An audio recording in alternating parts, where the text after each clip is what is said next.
Hello everybody, I'm back again and playing as summer ends and things happen, and today we're going to look at onglet or skirt steak or rekeszizom in Hungarian, which is a cut of meat that they don't really use very much here. It's also called el gallito or hígado, lomito de hígado in Mexico, depending on where you are. But it's a skirt steak. It's a long fibered meat, as you can see through here. And we're going to trim it up and just take, now I'm a very generous trimmer. I leave a fair amount of meat on because I have a dog and he really, really likes this as a kind of gift. I mean, he's a spoiled brat anyway because he eats raw venison most of the time, but I think beef does it. So basically here we're just getting rid of silver skin and fats and things around on the meat. And it's nice to have a sharp knife, keep things to. You don't have to be too particular for these little bits and pieces here because when you grill it, these will render off and actually add a little bit of flavor. But we'll just bring it down. And you'll see what I mean by a longer fiber once I get it split. But there is a tricky part to hanger steak that many people don't understand. And it just, once you see it, it makes sense. There's only one on the cow. It's the diaphragm of the cow. So it's the muscle that works the most or the second most besides the heart. So now we have that. You may see a white thing here, and that's a line that's here. And basically what that is, it's a tendon that it's absolutely indigestible. You can't eat it. And you just want to go slowly along the edge of it to bring it down. And we're going to open it up and split this onglet or hanger steak into two parts. And just by eliminating this tendon, I mean, it doesn't matter how much you cook this tendon, render it out, there's nothing that you can really do. So just use the tip of your knife very slowly, simple cuts going through. I've seen people do it without a knife and sort of tear at it, but because this was frozen, it's easier just to do that. So now I've got basically a piece here. Now I can clean this up a little bit, which is never a bad thing. Again, the dog is very happy because I'm generous with it. And now I'm just going to take that in half, and that's a small steak. It'll cook very quickly. There's almost no fat in it. And because it's a longer fiber, when you eat it, you want to cut against the fibers. If you cut like that, you can imagine the fibers of any kind of meat being a wall. And if you cut with it, you're going to chew down on the walls. But if you cut across it, at that point, you're basically making it more tender. So now we have this exposed tendon, and I'm just going to lift the knife under here a little bit to get a little bit of hand room, and I'll clean this bit up afterwards. And the knife is up against the tendon. It's tough for you guys to see, I guess. But you're just sort of doing it nice and easy, and don't be too fussy with it. But a sharp knife generally helps a lot. The other thing, too, about sharp knives is that they'll do exactly what you tell them to do. So if you tell a sharp knife to do something stupid, it'll do exactly what you tell it, and you'll cut yourself. But the benefit is that if you cut yourself with a sharp knife, it's generally a straight laceration, and you can cut it. So now we have a thicker piece, which will take a little bit longer to cook. I'll just clean that up a little bit. We'll take that down, and this is a nice little size. And I've got here a lot of them to do. And I think I'll just sort of stop talking and you guys can watch or tune out or do whatever you want to do. If I jammer or yammer here and there, you'll see that too, I guess. But this is all that, and there's a lot of blood in there for the dog, which he absolutely loves with rice. Big hound, 42 kilos, just a bundle of love, who loves a frisbee. You can throw a ball and he doesn't care at all. So we're just doing a simple trimming out just to keep it clean. These edges of silver skin are never very nice to bite into.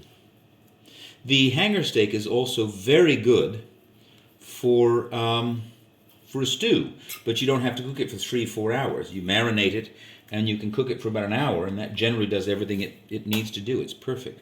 So here we've got this line again, and I'm just going to follow down and just open and peel it as I go.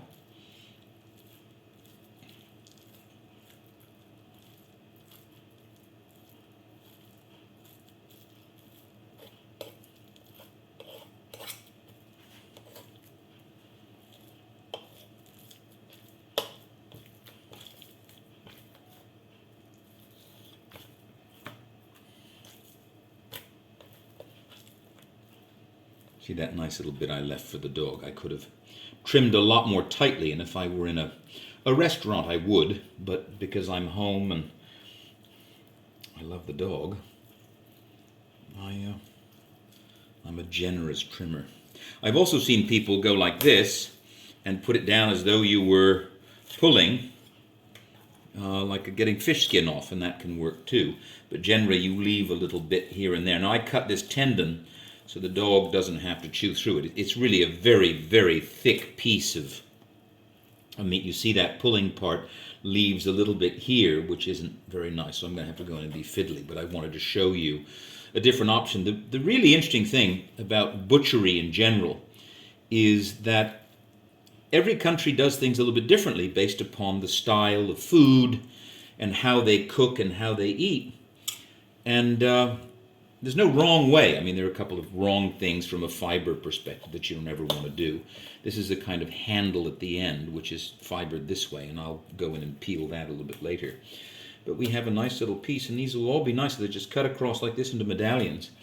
So the notion that there's only one way to butcher animals really is false. I mean, there are a couple of things that you don't want to do. Cutting fibers and leaving certain kinds of gristle and things like that. But the Italians will reach into a beef leg or a beef carcass and they'll carve a little bit differently based upon how they cook. The French are different. The Americans cut in a different style, and it's just about the style of eating. The Chinese are absolutely beautiful butchers, but they tend to cut things into much smaller pieces because their style of cooking is more wok, stir-frying. There's some braising elements that happen, but they don't generally cut the same way. I had a really interesting discussion with a wonderful translator who was my brother in China, and I butchered a pig, and the professional butcher butchered a pig, and we ended up with, the same amount of food, the same amount of things, but mine was very different. I had a whole ham, which I wanted to smoke, and he had lots of little bits and pieces here and there that were easy to freeze and then take out, and, little bone bits and riblets and things like that, which were very different than my way of cooking. I was very lucky. I learned my butchering, the basic butchering that I do. I'm certainly not any kind of master butcher at all. In France, when I was in school cooking, and I'm just going to come from the middle here this time. And the other students in the school had to study English every day for an hour, and it was a center of sort of the vocational food trade in Paris. Ferrandi it was called. It is called still. And so I would go down to the fishmongers for a few weeks, or I'd go down to the butchers for a few weeks and work with these extraordinary master butchers and see things that people just don't see anymore. One of the things I think that I lament with technology, which makes life easier in a lot of ways, but one of the problems is that, for example, now you go to a restaurant and young cooks come out of cooking school and they don't really know much about butchering because the technology is such that now a lot of the pieces are sort of prepared and separated at the cutting houses in ways that they weren't before because of technology and the way they butcher animals. And so a certain skill set is lost, and I wouldn't be surprised if we were to see, the end of an era, and it may already be that. Now, you certainly have YouTube channels, the Bearded Butchers, and there are a couple of guys in Brooklyn who are bringing back things, and even here to a certain extent you still have butchers, but they cut things differently. But a loss of a basic skill, and I think it's really important to know how to deal with a whole animal or a half animal. I have somewhere on my Instagram channel a 57 kilo deer, a venison, arrived, had been hunted, and was on this giant kitchen table that I have. And it was so much fun to spend some time breaking it down and making sausage and making a prosciutto, which was delicious. I may try and do that again this year if I can find a hunter who will get me some things. Again, now we're just getting rid of some of that little silver skin on top, just trying to neaten everything up. This is going to be a longer piece, but I don't really care. It's nice to spend time with all of you here, all 7 of you who will see this. This is a steel. It's a honing blade. At the end of a knife, if you look microscopically, in the microscope, you will see tiny little teeth. And the tiny little teeth get out of line, and the steel doesn't sharpen the knife, it just realigns and hones those teeth back into a straight line. And then every once in a while you've got to sharpen your knives on a stone, which I do, and I don't do it as much as I used to. I'm lazy, basically. So here you have, I had to take this and the bit, you just come in and the tendon, it's not very difficult work, it's just, you just have to sort of look and see what you're doing. One of the keys in butchering and in cutting things like this, and yes, I realize there's a lot of meat on that, but the dog will be happy, is one of the things that's very important so you can control what you're doing, is to always see your knife point. If you can see your knife point, you know what you're doing and where it's going. So that's another thing to think about. Now this is a very fat piece of tendon. You get an idea about how thick that is, and it's absolutely inedible. There is a wonderful technique that you leave the tendon in a smaller piece of hanger steak, and you square it off a little bit, and then you preheat an oven to about 500 degrees, or as hot as your oven will go, but 500 is generally a good thing. And you have a cast iron skillet in the oven, and then you use duck fat and grapeseed oil. I like the combination of the two for the high smoking points and the flavor.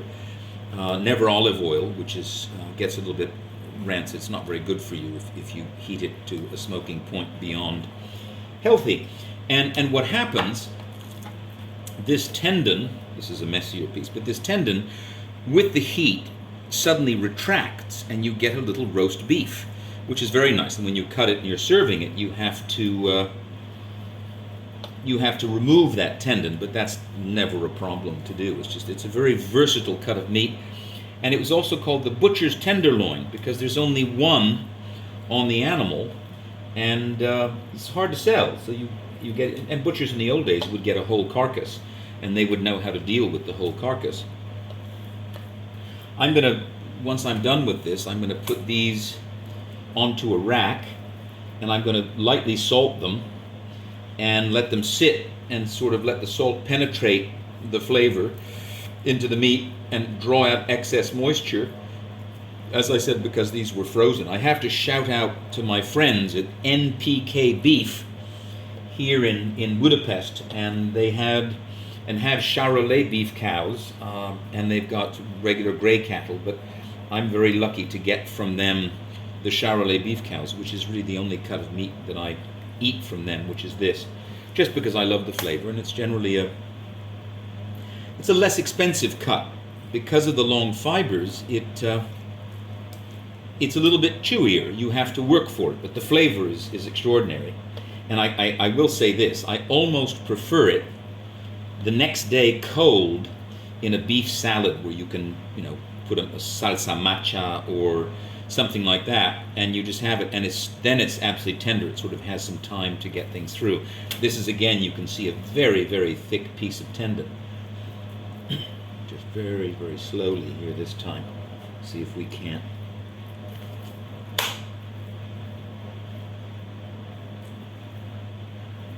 I'm going to go this way because the tendon is floating out, and it looks like that'll be a better way to get at it. You can see how that's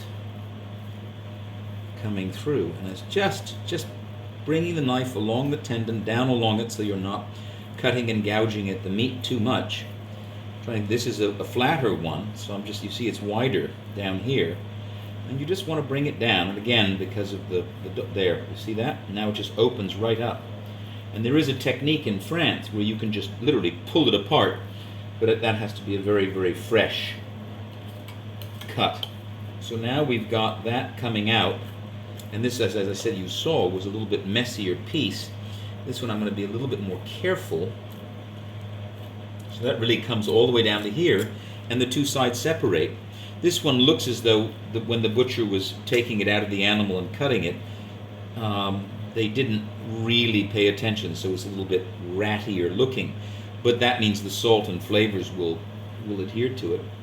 The hanger steak should be served medium rare at best, well done. The fibers sort of tend to tense up, and it's really not as flavorful as that because it's just too hard to chew. So now I'm just coming underneath. I'm sorry, I'm sure my arm is right in the way. But basically, maybe I can do it this way. Yeah, I can do it this way. So you can see a little bit better. I'm just using the knife, and if I want to be very, very clean, you see how there's almost no meat on that at all.